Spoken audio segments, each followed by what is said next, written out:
Cassien is simply one of the most historic waters in the pantheon of modern carp fishing. It goes back a long, long way, and everybody who's been here has been tried and tested in this arena, which there is nothing quite like it, against fish which have just grown this big in a natural environment. It's as wild as it gets, and the history is as far-reaching as it can get. You could argue that Cassien is the most famous carp water of all time. Yeah, there's nowhere quite like Cassien.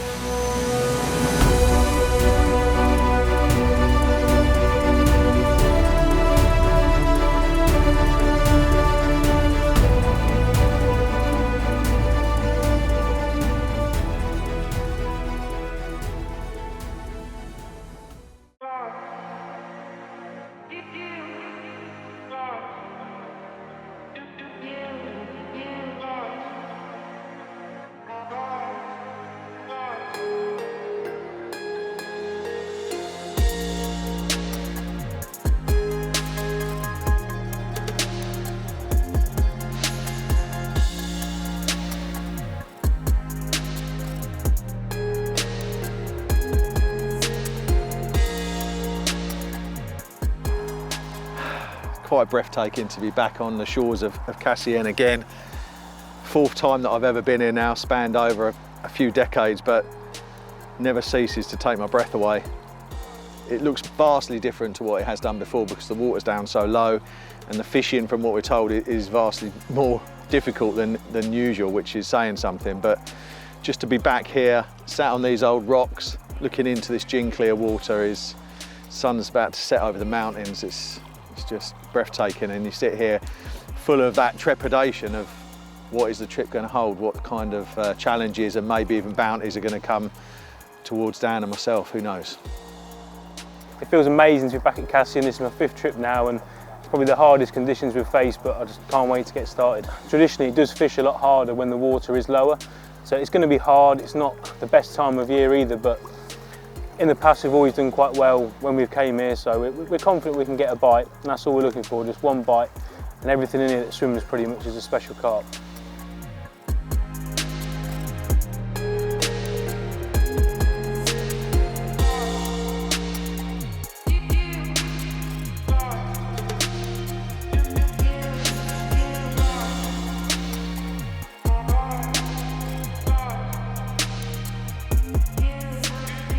The first thing to touch on is the size of Cassien, something like 1,003 or 1,500 acres and 28 miles in circumference. If you're not on fish, then you have got zero chance of catching. Location is always first, second, third most important things, but at Cassien, when you're fishing days only, it couldn't be any more imperative than it is now. And with a low stock of fish that are known for travelling huge distances, it is absolutely vital that we spend as much time as possible trying to narrow down where we need to be fishing before we start fishing, because a day is not very much time and you could spend a lifetime in the wrong place on Cassien.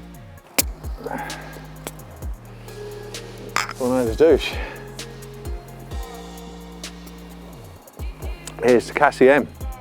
Looking around at night will be key to, I mean, looking is the key to all carp fishing anyway, but looking here at Cassien at night is going to be the key to our any possible successes that we might get. So Dan and I stayed at the lake as late as we could, sat into darkness, listening, watching, saw fish, and we've got a bit of an idea.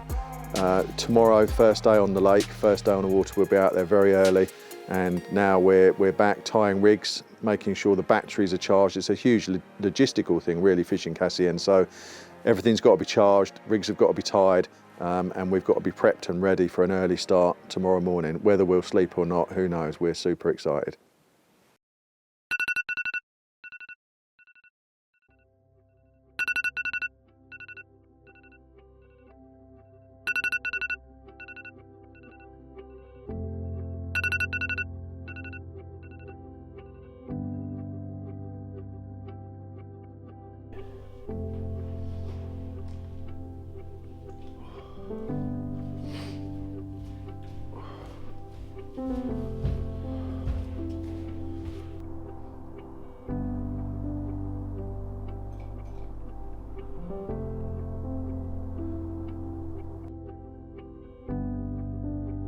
sky over the Med was glowing as we set out from the gîte, eager to find fish on our first morning.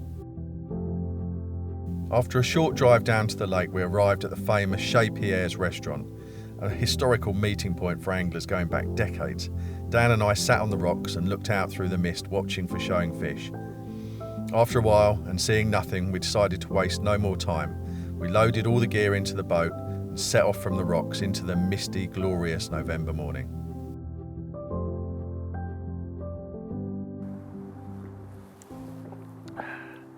It's an epic first morning, so a few of the lads have been out 7 or 8 days ahead of us and really been working hard for a bite, trying to put something together. And as we've already detailed, the fishing is very hard because the fish are very hard to locate. They seem to be spread over a very big area, like too little butter over too big a bit of bread, and pinning down big groups of fish has been hard. They came over across to this area in the centre of the lake this morning, very early, when you first allowed on the lake. They got fish in, and within an hour or so, Louis caught a truly incredible sounding common carp. So we're just preparing everything to do the pictures. There's still a bit of mist on the water, still see my breath. Sun's just peeking over the mountains behind us there, and it's shaping up to be another beautiful Côte d'Azur day.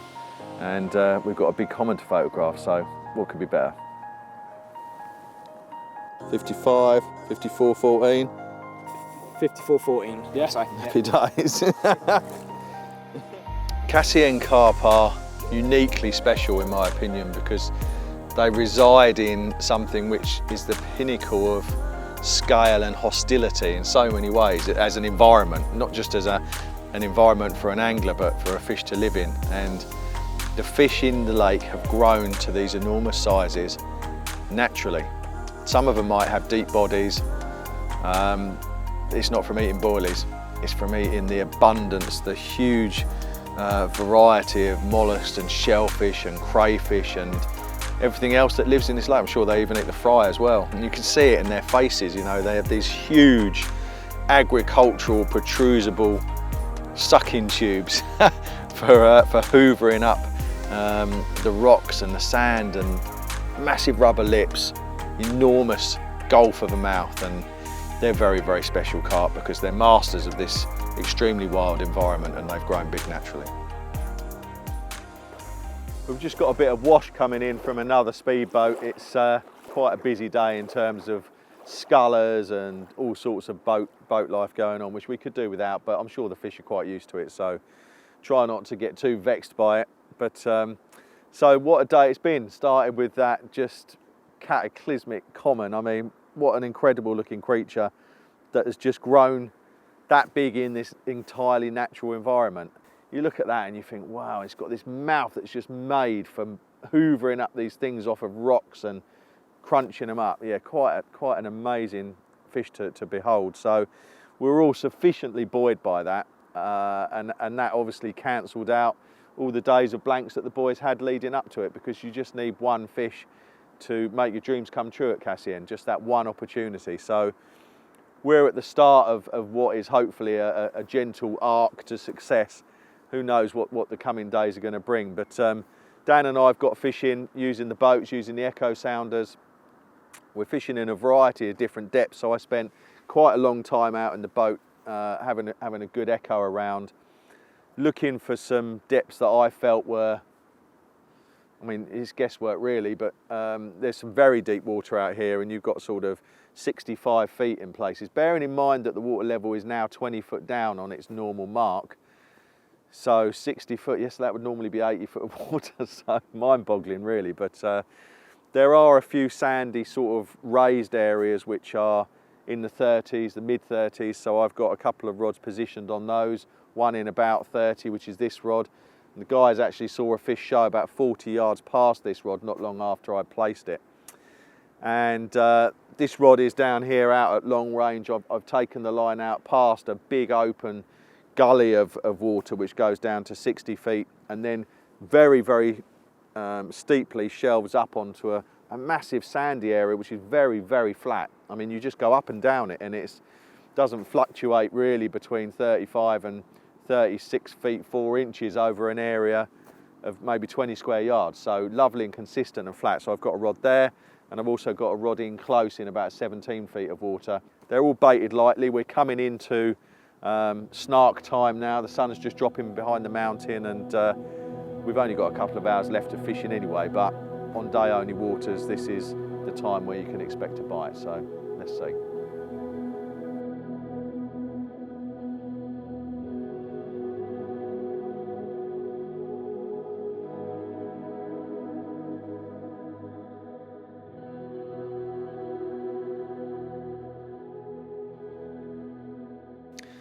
We're only a couple of days in, but when you combine that with the the endless kid inside you which stops you sleeping before you even get here, the anticipation and the excitement, and then you throw a couple of sleepless nights into the mix where you're actually here and you're trying to cope with the arduous task of dealing with the logistics and the actual fishing itself, it grinds you down pretty quickly. Yesterday evening we were all hanging a bit. Dan's come down with a bit of man flu, which we're all hoping we don't all get, and a day off was in order to recalibrate, reset, re-enthuse, have a lie-in, and just do a bit of prep on the balcony, taping up rods, tying rigs, getting everything ready. We're going to go down and bait some spots up later on and survey the situation, but I think the magnitude and the enormity of the task is weighing heavily on our minds, and the reality of the situation is that we could easily catch nothing. That's very, very real right now. But we've all had a good sleep last night, and we're re-enthused for the mission ahead. You can't go into anything like this even on 90% capacity, because if you're not firing on all cylinders, then it will just grind you down and beat the living daylights out of you. So today was required. We're going to have a nice bit of lunch, maybe on the balcony or by the pool down there, and recharge, re-energise, ready to go and take on this mountain of a task that lies before us. After an afternoon back at the gîte, prepping tackle and making sure everything was ready, Dan and I decided to head back down to the central zone. It was an area of great interest. Not only had Louis caught his immense common there, but Dan and I had spied some fish in the gloom of the previous evening rolling in the zone. So we decided to get back down there and start trickling a few baits in ahead of our trip the next morning.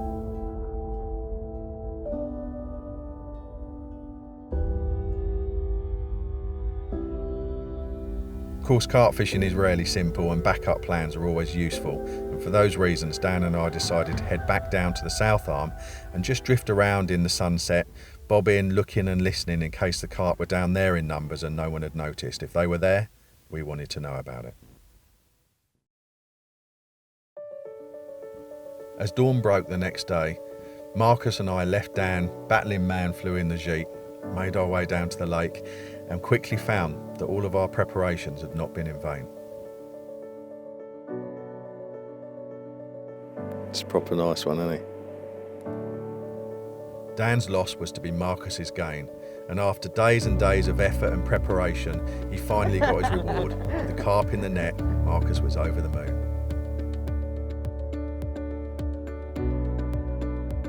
It's a looker. It's very long, stunning looking. Yeah, it's a good fish, mate.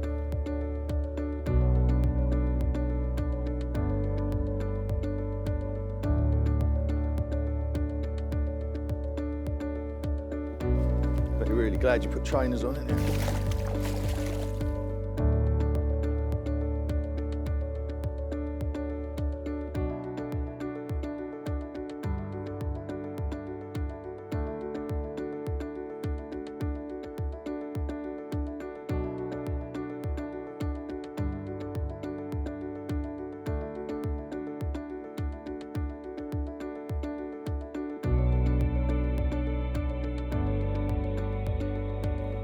Head up slightly, that's it.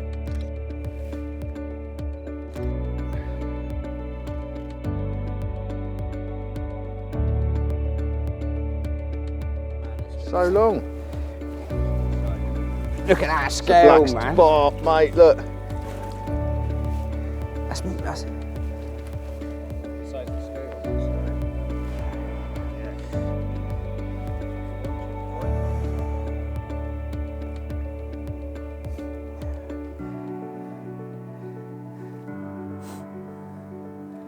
Cassien carp, baby.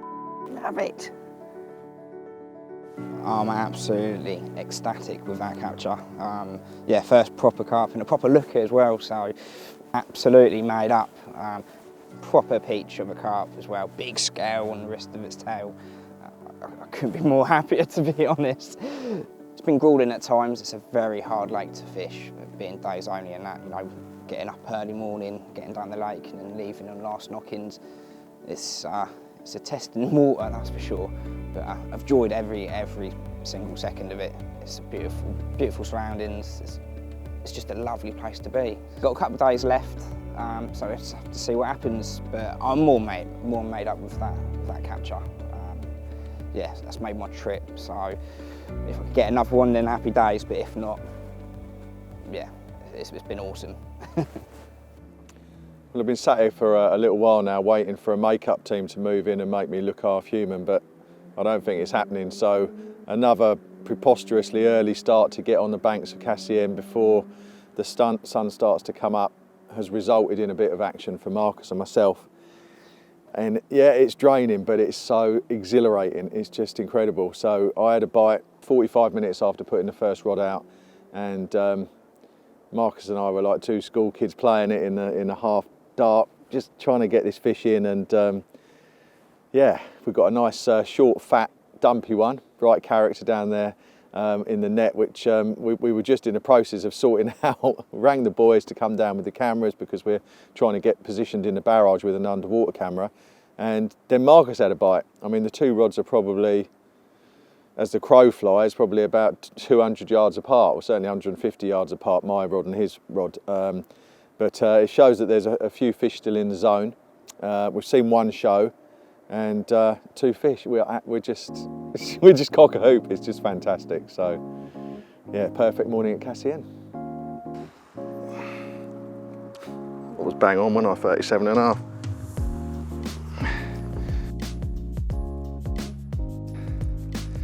£37.5 of very short, rotund Cassien Miro in the early morning sunlight. Short, round, big head, big bulbous eyes, different, lovely. They all need loving. Thank you, Cassien. The first fish of any trip is a massive relief of pressure, and with signs that the fish were indeed in the central arm, suddenly anything seemed possible.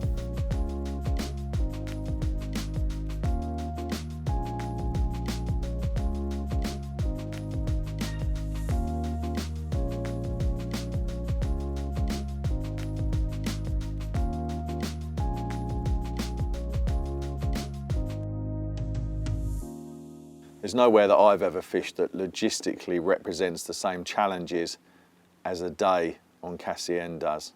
28 miles of circumference, it's an arduous task in anyone's book. And when you do throw in days, you've got a bit, it's dawn till dusk, and the very, very task of getting fishing is so arduous. You know, it might take you several hours just to get your rods out where you need them. You're coping with wind pushing the boat along while you're trying to get your rig onto a spot that's perhaps 35 feet down below you, avoiding rocks and snags and things, and then making sure everything is oiled and ready to go. So the day certainly doesn't end when you wind in. You've got to then get back across maybe a mile of water to base, to the van. Then you've got to get it all into the van. Then you've got to get the van back to the apartment. Then you've got to unload the van, charge the batteries, do all those other things before you can even think about what you really, really want to do, which is eat, have a shower and get some sleep. So the central area of Cassien, the area from which the three arms, north, south and west, all break off from, is a big open expanse, goes down well over 60 feet, and that's at a time when the water was 20 foot down. So, you know, a bit of an abyss in places. It's an area which has been famed for big fish captures down the years. It's the site of Chez Pierre, the famous restaurant, which was absolutely a famous meeting point, you know, for anglers from all over the world when they came here in the 80s and 90s. Don't even know if it's still open now. I've got a picture of myself with Pierre outside his restaurant when I came in 1986. You've got the bridge that joins the west the north and the centre. You know, it goes across there, very busy road bridge, busy during rush hour anyway, and an iconic backdrop I should say, for anglers, big fish returners over decades and decades. So yeah, special area.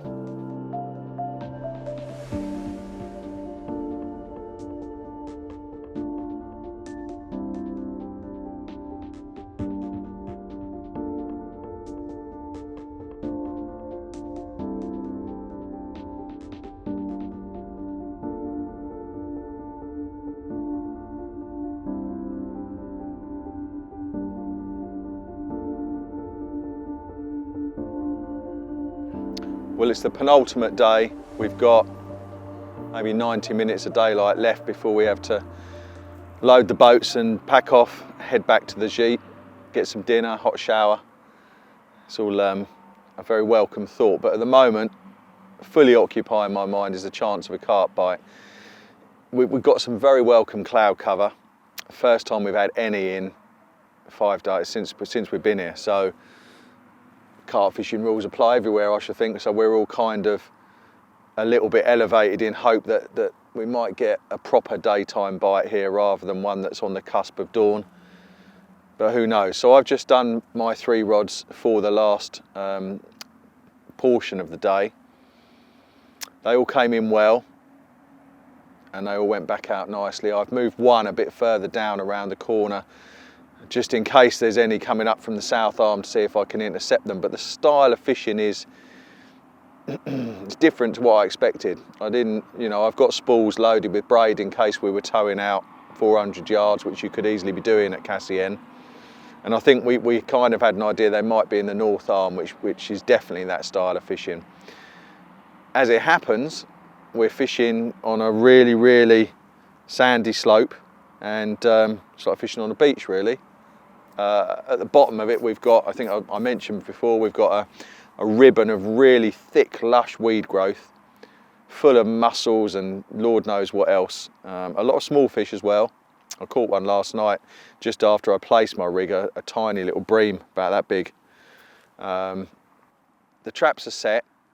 They've all been cast because that's the necessity of the style of fishing we're doing. The fish seem to be coming in close and patrolling this soft sandy bank, so I didn't expect that I was going to be doing that, you know, underarming or side flicking a 5-ounce lead and feeling it down onto a spot, and I changed my rigs accordingly. I mean, if we were boating out and dropping onto granite spots, I would have stayed with the very, very short, stiff, super stiff booms and the rigs that I started off with. But when you're casting an inline 5-ounce and it's dropping onto softish sand, I mean, you still get a very, very good drop even on this because it's compacted sand, but nonetheless, you think of that big lead going in, you know, especially an inline.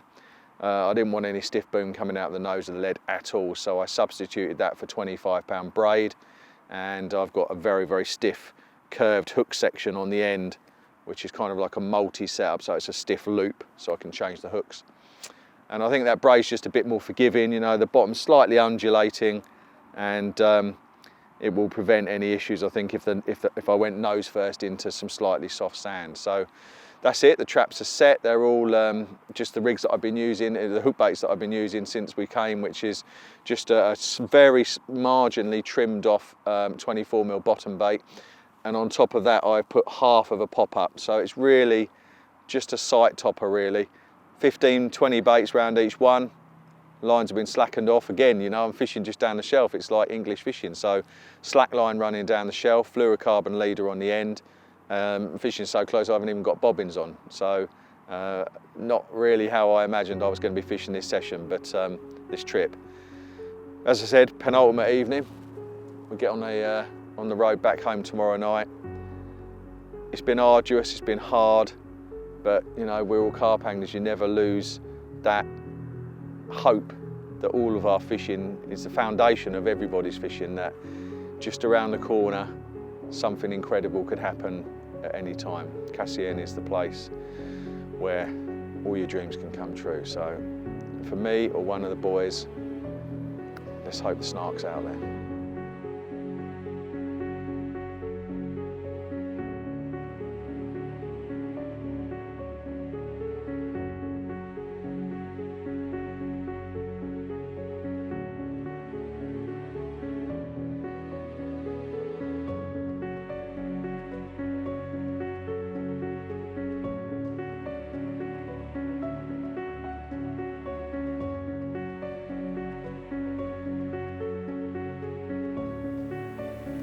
Dawn on the final morning is one that I'll remember forever and ever because it brought a truly monumental change of fortune. With Marcus and Tom deciding to focus on the North Arm, I was left with a solitary pursuit in the central area. Somehow I had netted a colossal looking mirror, and I had to summon the boys back down from the north and even Dan from his sickbed in the Jeep to come and share the moment with me. It was clear the lads were every bit as delighted as I was, but nothing really prepared us for what lay in that landing net.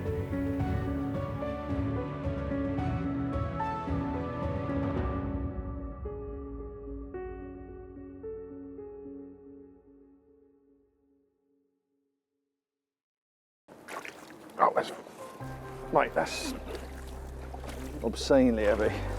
It's so hard to lift. Ready? Yeah. Yep.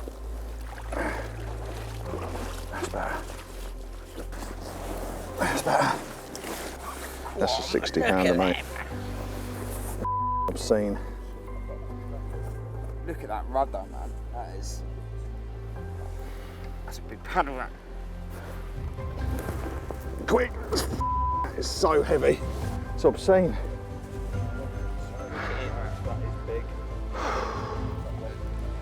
Jesus Christ, it doesn't even fit in there. It doesn't actually fit.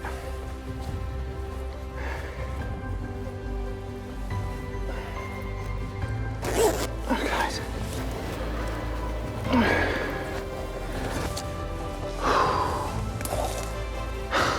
I'm in pieces. It's massive, massive pecs. All right?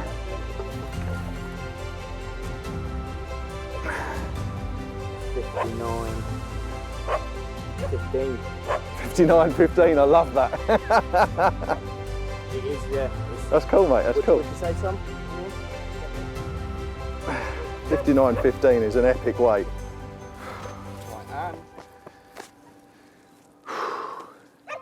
Don't forget my camera, Daniel.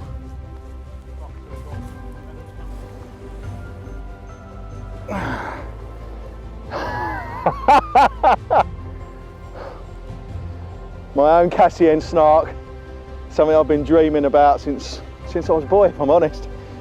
59.15, the most stupendous linear, pecs bigger than my face, over 4 foot long, spine crucifier. Wow!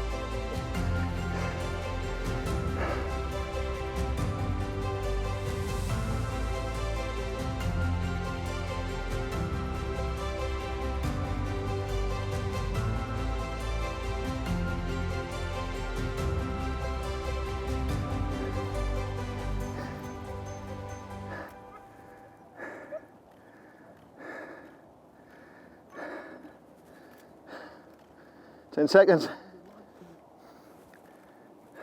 I just stood there gawping at what was where my hand should be. This cluster of starburst scales around the vent and the tail in my left hand, and this massive dog-like head in my right hand, and you're looking down and thinking your back's aching, your biceps are burning, and you're holding something which is a moment in a lifetime, but something that will stay with you forever, and is something that you thought would never happen, something that could easily have never have happened, something which the odds against happening were just incalculable, really, on a day session, 2 bait stringer in the edge on a water of such vastness, and to get one of the creme, the A-team, call it whatever you will, one of the top fish in the whole lake, and arguably the best looking mirror in the whole lake.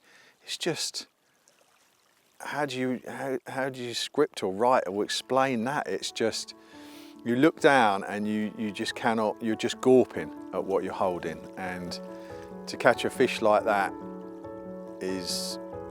will always be one of the most exciting and memorable moments in my entire fishing life.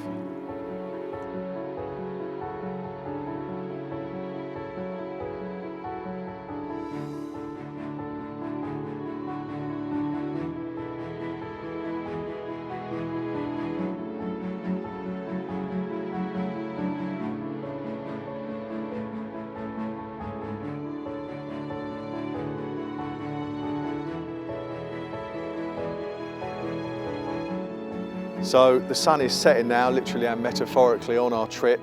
It's going down there in the distance. There's a flock of geese going across the side of the mountain, and it's been a trip that's encompassed everything, the whole multitude, the whole gamut of highs and lows, and things you guys won't see, like accidents where I nearly broke my toe and blood all over my flip-flops, and a van with a grounded axle as we sort of reversed off a bit of a precipice, and yeah, it's had it all. It's had it all, but in amongst those lows have been enormous highs, and obviously the ultimate high that we all shared in the moment that we all dreamt about, which was getting up close and personal and seeing our own Cassien snark, and one that the odds against us catching it were just massively stacked against us, and to chip away with a couple of other bites and get one of the creme was something we all wanted and dreamt, but also were faced with reality that it was a big mountain to climb. But we've done it, we're here, it's the end of the trip. We've got a plane to catch very shortly. We've got a lot of sleep to catch up on when we get home with our families. And who knows, maybe I won't come back to Cassien again. I hope I do. But there's a whole world of fantastic fishing out there, which I'd like to taste somewhere along the line. And I want to carry on dreaming, keep dreaming of snarks, sunsets, and magical adventures. This has had it all.